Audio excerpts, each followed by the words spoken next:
Bom dia, boa tarde, boa noite. Então, vamos para mais uma aula de Direito Internacional Público. Eu sou o professor Marcelo Varela. No último encontro, nós estudamos a questão da solução pacífica de conflitos. Então, nós vimos que a solução pacífica de conflitos pode ocorrer por mecanismos não jurisdicionais ou por mecanismos jurisdicionais. Os mecanismos não jurisdicionais são aqueles em que não há alguém que decide. Ninguém diz o direito. Por isso que se chama não jurisdicional. Jurisdicional é dizer o direito. Jurisdictio, dizer o direito. Não jurisdicional, ninguém diz o direito. Ou seja, pelos mecanismos não jurisdicionais, as partes resolvem o conflito sozinhas ou com a ajuda de um terceiro que conduz o processo de negociação, de acordo. Não tem ninguém que toma uma decisão. Nós vimos que os mecanismos não jurisdicionais podem ser de 5 formas. Negociação diplomática, as próprias partes fazem uma composição de conflitos sozinhas, por isso que nós chamamos de um mecanismo de autocomposição que elas chegam sozinhas num acordo. A conciliação, a mediação, a investigação internacional e os bons ofícios. Negociação diplomática, as partes sozinhas. Bons ofícios, quando um terceiro coloca as partes que não falavam mais em negociação. O mediador, que propõe as bases jurídicas do conflito, para que as partes possam desenrolar o conflito à luz daquilo que foi proposto. E o conciliador, que determina as bases jurídicas do conflito. A investigação internacional, nós vimos até um vídeo aula passada, ela é um mecanismo auxiliar na composição de conflitos. Um mecanismo que pode ajudar tanto para os mecanismos não jurisdicionais quanto para os jurisdicionais, porque ela faz uma investigação internacional. No encontro de hoje, nós vamos avançar um pouco mais.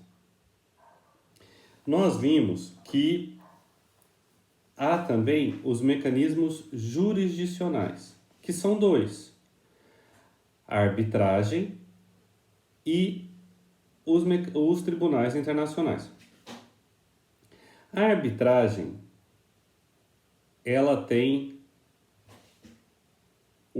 é um mecanismo de solução de conflitos que é realizado por meio de um árbitro que vai tomar uma decisão sobre esse conflito. Aí já é um mecanismo onde tem alguém que diz o direito, que toma uma decisão, ou por um painel de árbitros, que é um conjunto de árbitros. Vamos ver alguns slides sobre esse assunto?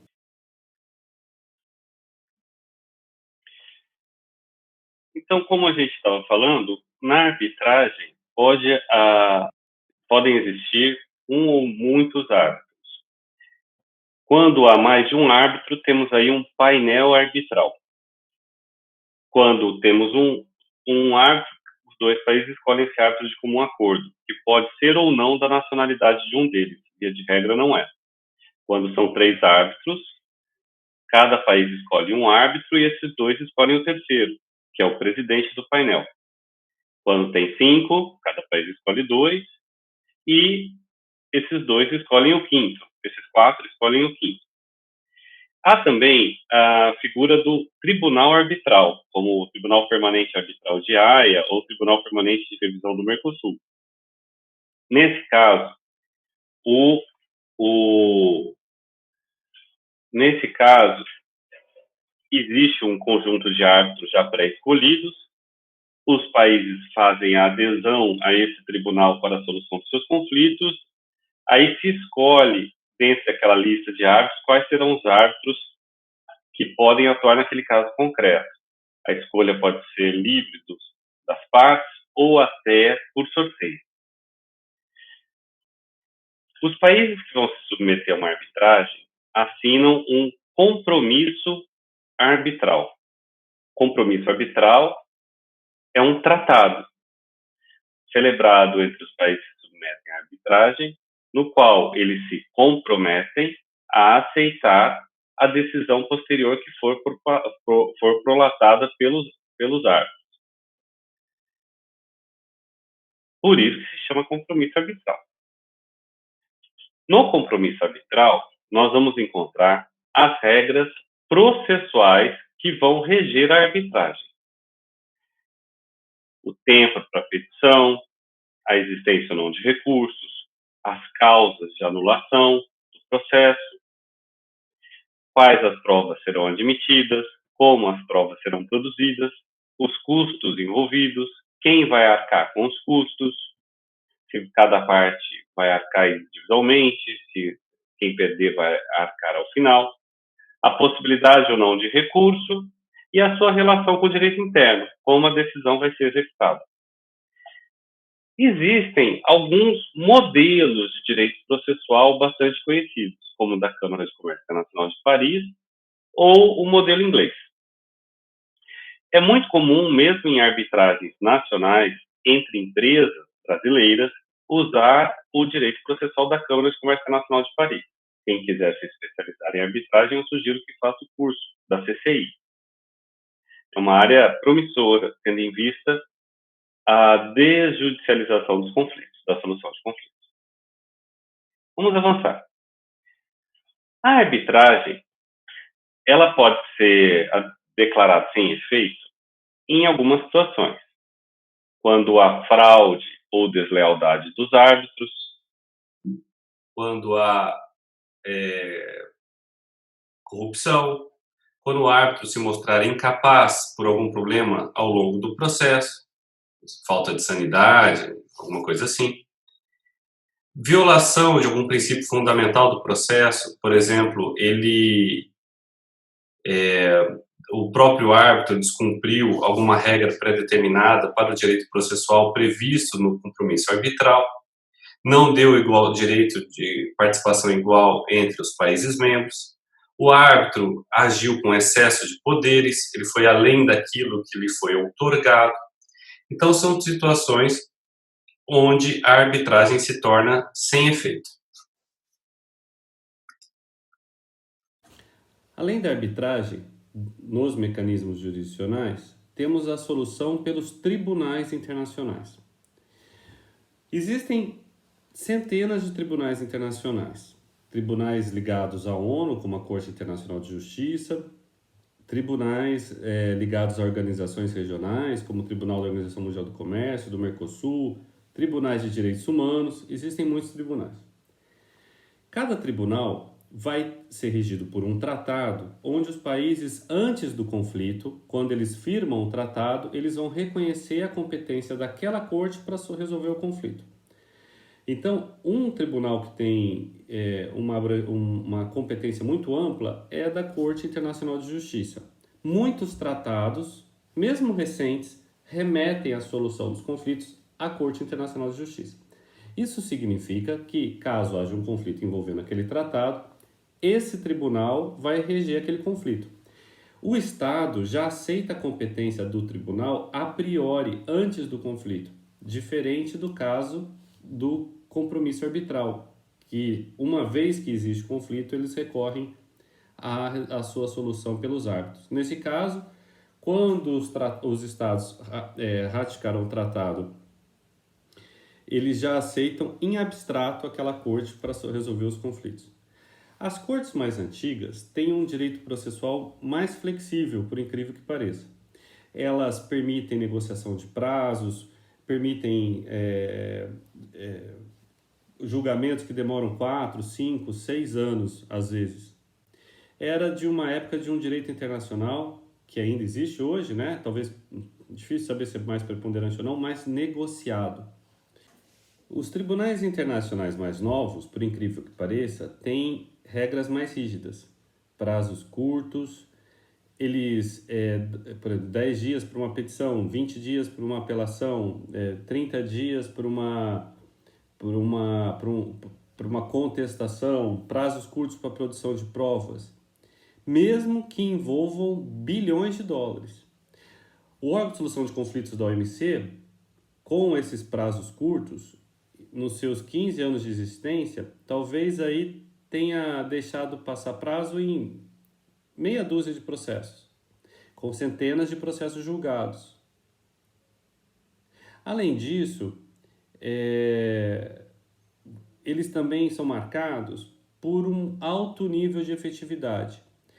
O Tribunal da OMC tem um índice de efetividade superior a 80%, coisa que quase nenhum tribunal nacional tem hoje.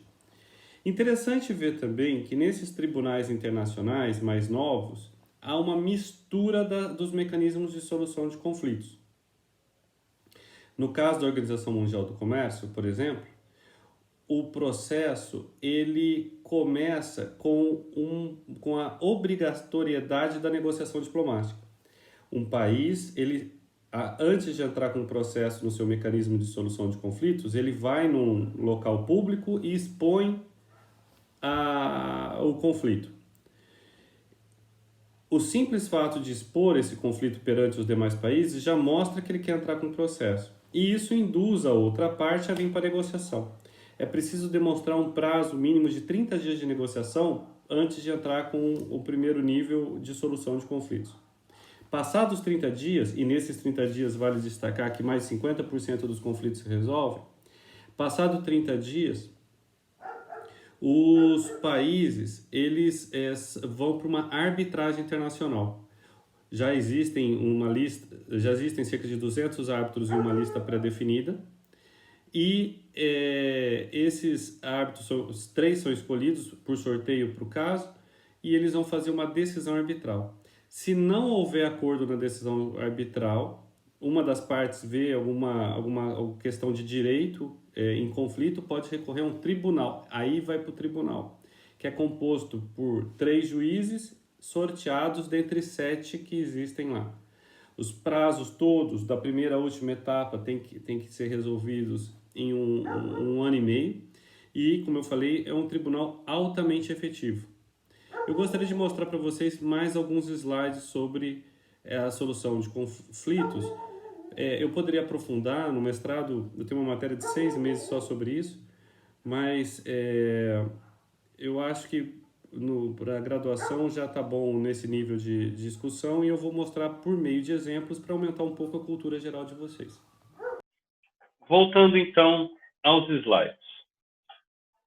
Aqui a gente tem um tribunal que é o do Tribunal, algumas jurisdições internacionais, desculpa. Em verde, a jurisdição da Corte Interamericana de Direitos Humanos.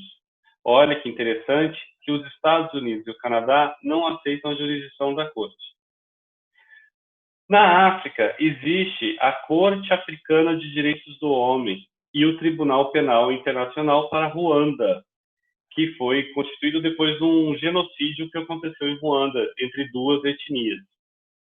É um tribunal regional. Aliás, um tribunal internacional, composto por juízes internacionais para julgar o conflito em um país. Interessante. Na África, o continente todo africano. Outra coisa que confunde. Em azul aqui, vocês devem estar conseguindo ver a União Europeia. Na União Europeia, existe o Tribunal de Justiça da União Europeia, que julga conflitos administrativos, civis, entre 2 pessoas, ou entre o Estado e um indivíduo, similar a um tribunal comum. É como se fosse um STJ, que valeria para os países da União Europeia. Independente do Tribunal de Justiça da União Europeia, existe a Corte Europeia de Direitos Humanos.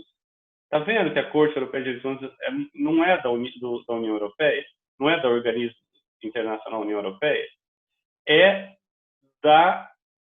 dos países que fizeram a adesão. E daí a Rússia, a Turquia, por exemplo, que não são países da União Europeia, aceitam a jurisdição da Corte Europeia de Direitos Humanos.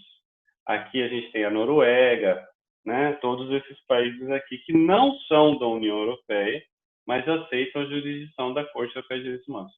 Outro tribunal internacional que julga um caso muito específico foi, por exemplo, de Tóquio, aqui criado em relação à Segunda Guerra Mundial. Aqui, ó, teve também no Camboja, no Timor Oriental, tribunais penais internacionais criados para um conflito específico. Então, são exemplos, como eu falei, existem centenas. Vamos ver agora alguns tribunais específicos, né? Aqui, as principais ações do Tribunal Penal Internacional. As regiões em cinza são os países que ratificaram o tribunal. São mais de 100 países já que ratificaram o TPI. Estados Unidos não ratificaram, interessante, né? O principal país conflito que participa de ações militares internacionais não aceitou a jurisdição da Corte. O que leva alguns críticos a dizer que é um país dos ricos para os pobres, né? Mas, de todo jeito, o Tribunal Penal Internacional teve ações na Europa, aqui na Iugoslávia, nessas regiões, né, do Iraque, em vários países africanos, como Costa do Marfim, Sudão, República Centro-Africana e Congo.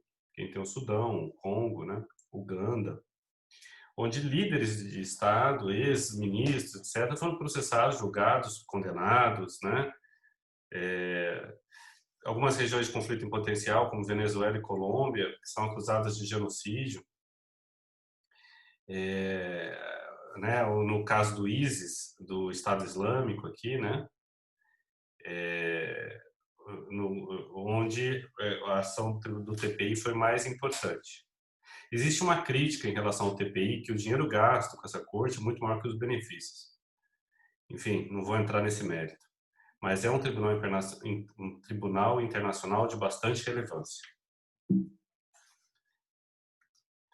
Aqui a Corte Internacional de Justiça, de que a gente já falou muitas vezes.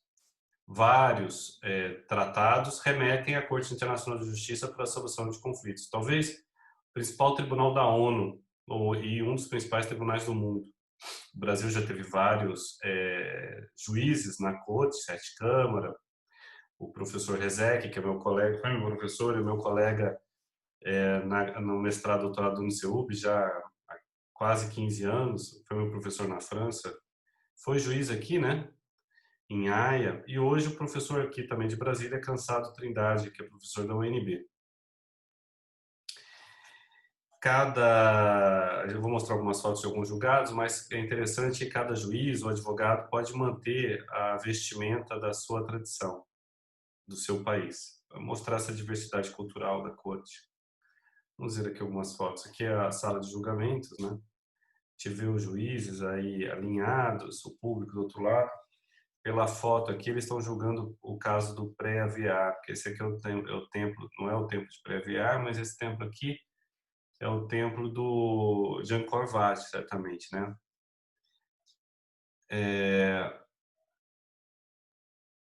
Essa foto ficou particularmente bonita, né? Aqui o Tribunal Penal Internacional, um prédio moderno e típico desses prédios, assim, herméticos, né? Estéreis.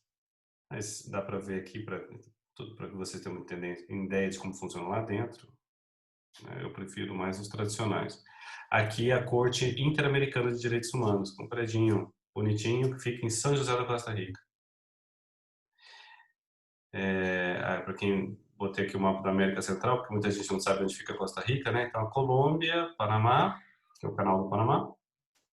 O Panamá era parte da Colômbia antes, né? Ganhou a independência no início do século passado. Nicarágua, Honduras, El Salvador, Guatemala, Belize, um monte de paizinho, um do lado do outro, que na verdade é interessante isso aqui, a gente estudou isso no início do semestre quando vimos estados, essas fronteiras, esses limites territoriais aqui, fronteira não, porque fronteira é área, né? A linha é o limite. O limite territorial é a mesma linha da época da colônia espanhola. Quando Napoleão invadiu a Espanha, os reis espanhóis, ao contrário do rei português que foi esperto, veio para o Brasil e conseguiu manter sua família no poder, os reis espanhóis eles tentaram enfrentar Napoleão e perderam. Então, essa região do mundo aqui ganhou a independência, porque eles não tinham mais uma metrópole que as dominava. E os limites territoriais ficaram sendo os mesmos limites territoriais do Império Espanhol. Ut possidet iuris, né? O direito derivado aí da tradição, da posse. Ainda hoje tem vários conflitos em algumas regiões dessas, que são resolvidos justamente pela Corte Internacional de Justiça. Mas, para fins desse slide, essa aqui é a Corte Interamericana de Direitos Humanos. Tem algumas fotos dos conflitos, né, que foram para tribunais internacionais, como no Afeganistão, né, a gente vê a cidade totalmente destruída, as pessoas sem perna, provavelmente por conta de minas ou de bombas, né, ou migrações humanas enormes. Imagina você no meio dessa fila aqui, vindo de um país para outro, sem saber para onde vai, sem destino e sem saber se vai ter algum apoio do outro lado. Né? Esse é o caso de Ruanda, onde 1 milhão de pessoas foram mortas em um mês, mesmo o país estando desarmado, foram mortas com base no facão, na machete, né, como eles falam. Aqui, alguns conflitos ambientais, então a gente vê os países que assinaram os acordos climáticos, né? A gente vê que mudanças climáticas só Estados Unidos, Afeganistão e Somália não assinaram o acordo. Embora os Estados Unidos sejam, há que se falar, um dos principais doadores de recursos para mudanças climáticas, mas, enfim, Estados Unidos e China e Rússia e o Brasil são grandes poluidores ambientais. Aí. Dando parte do meio ambiente, eu não vou entrar nisso agora. Outra convenção ambiental que tem um tribunal importante é a Convenção do Direito do Mar, Convenção de Montego Bay. Tem o Tribunal Internacional do Direito do Mar, ITLOS, que tradicionalmente tinha juízes brasileiros,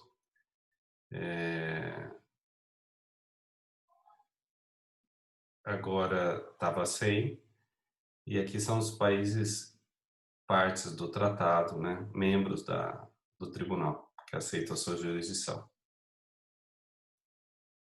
Esse tribunal julga casos envolvendo direito do comércio internacional ligado à pesca, ligado à exploração marítima, transporte de bens. Vamos ver alguns casos? Aqui, então, no caso do pré-AVEA, o juiz, né, Isashi Owada, quando estava lendo as medidas provisórias, aí, as medidas cautelares, aqui a gente viu o advogado do Camboja, escutando e a tradução, né, que cada um pode falar no seu idioma, o da Tailândia, era um contra o outro, que o Viraste Plazai, né? Aqui a gente vê aquela mesma foto bonita, mas de outro lado, que mostra então os juízes aqui, as pessoas vestidas. Aqui é um advogado francês, tem a vestimenta tradicional francesa, que se usa a beca francesa. E aqui do lado dele, um advogado inglês, com a peruca. A gente vê aqui essa diversidade cultural, né?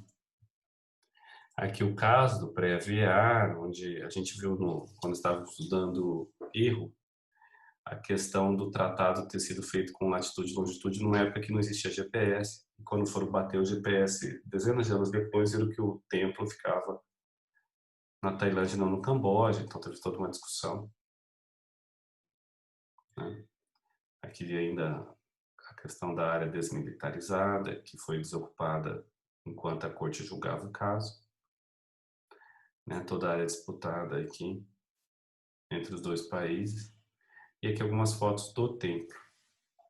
Aqui é uma região budista, né? Arquitetura Khmer, que esses típicos templos Angkor e os outros menores em volta, que são feitos por essa antiga civilização Khmer, que foi objeto de guerras aí durante centenas de anos entre grupos do Camboja, mas que chegou na Tailândia.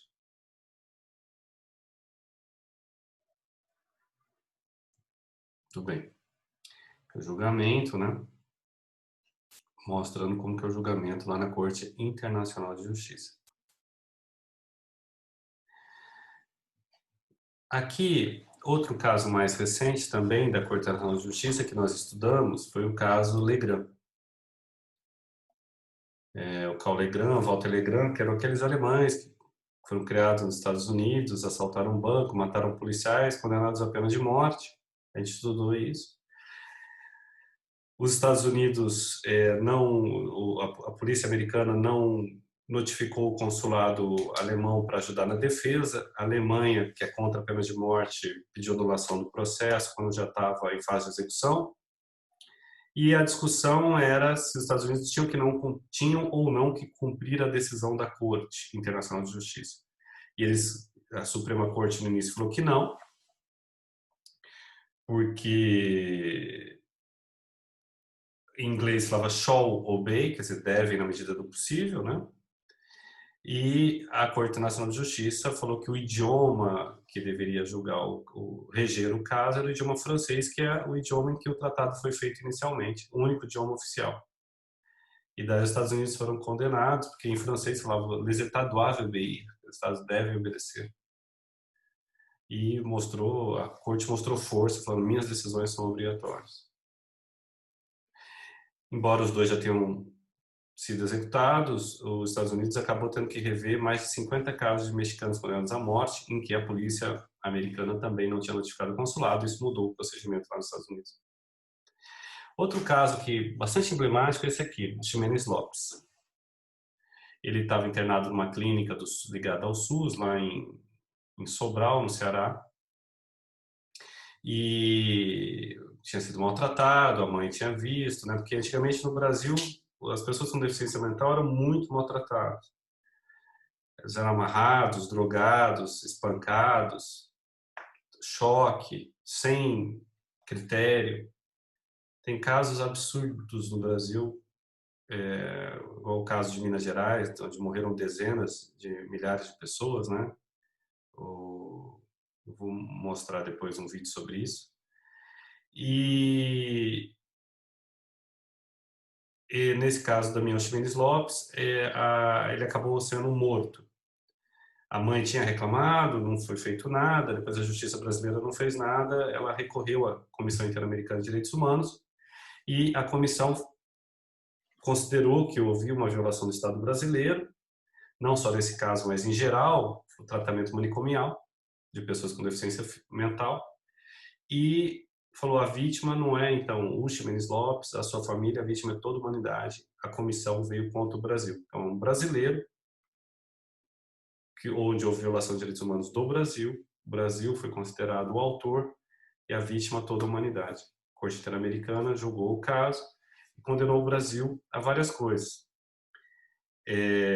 Investigar e sancionar os responsáveis criminalmente. Durante 6 meses, publicar no Diário Oficial a sentença da Corte. E aqui começa a parte interessante. A gente vai vendo mais na frente, tem ainda indenização para a família, tudo bem, mas capacitar todo o pessoal médico, psiquiatra, psicólogos, enfermeiros e auxiliares para eles saberem lidar com pessoas com deficiência mental à luz do direito internacional, do direito brasileiro. Pagar a indenização, falei, né? Verificar o cumprimento da sentença, revisar todo o sistema manicomial, e isso, como lá no caso de Maria da Penha, foi decisivo para uma reforma de uma política pública brasileira, provocada aí por uma decisão internacional, né? Aqui na OMC, já são casos de comércio internacional, caso do suco de laranja brasileiro, contra o subsídio americano para suco de laranja, bilhões de dólares julgados em 3 anos, né? A gente vê aqui a participação do Brasil na exportação do suco de laranja, e aqui é um caso comercial. Então, um país está dando subsídio indevido, se vai na Organização Mundial do Comércio e se julga os países. Nesse caso, como no próximo, que é do algodão, o Brasil ganhou contra os Estados Unidos. Vejam que a existência de um tribunal internacional faz com que as regras jurídicas sejam cumpridas, porque normalmente o Brasil não ganha com os Estados Unidos nada numa negociação internacional, porque os Estados Unidos é muito mais forte. Para os Estados Unidos, existe uma divergência se para eles vale mais a pena se submeter a regras jurídicas internacionais ou usar sua força. No governo Trump, por exemplo, existe essa ideia da prevalência do uso da força contra o multilateralismo, contra regras jurídicas estáveis.